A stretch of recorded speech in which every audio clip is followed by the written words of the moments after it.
আজকে আমি আপনাদের পায়ের গোড়ালি ব্যথার কারণ এবং তার প্রতিকার সম্পর্কে বর্ণনা করব।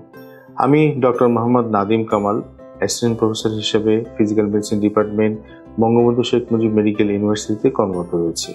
এখানে আমাদের কাছে যেই রুগীর গোড়ালি ব্যথা নিয়ে আসেন, এরকম আমরা প্রচুর রুগী পেয়ে থাকি। তাদের ক্ষেত্রে আমরা প্রথমে যেটা চেষ্টা করি, কি কারণে ব্যথা হচ্ছে সেটা দেখার চেষ্টা করি। এখানে কিছু ডিজেনারেটিভ মানে মেকানিক্যাল কিছু কারণ হতে পারে, কিছু ইনফ্লামেটরি মানে বাতের জন্যও হতে পারে। মেকানিক্যালের মধ্যে কিছু হাড় ক্ষয় থাকে, কিছু ইনজুরি থাকে, আর যদি বাতের কারণ থাকে তাহলে সেটা তো ভিন্ন।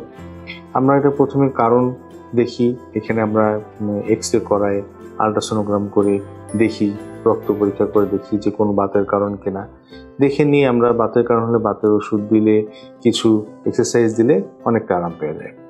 কিন্তু যদি ইনজুরির কারণে হয়, হাড় বেড়ে যাওয়ার কারণে হয়, তখন শুধু এক্সারসাইজ দিয়ে কিংবা ওষুধ দিয়ে লাভ হয় না।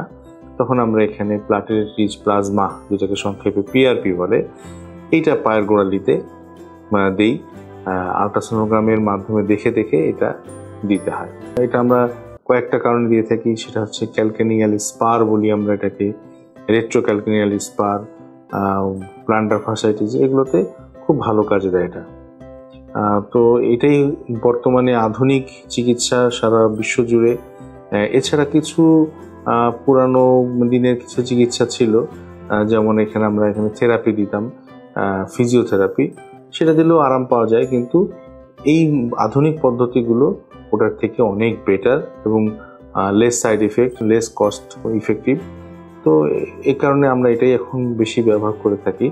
ধন্যবাদ। আজকে এই পর্যন্তই।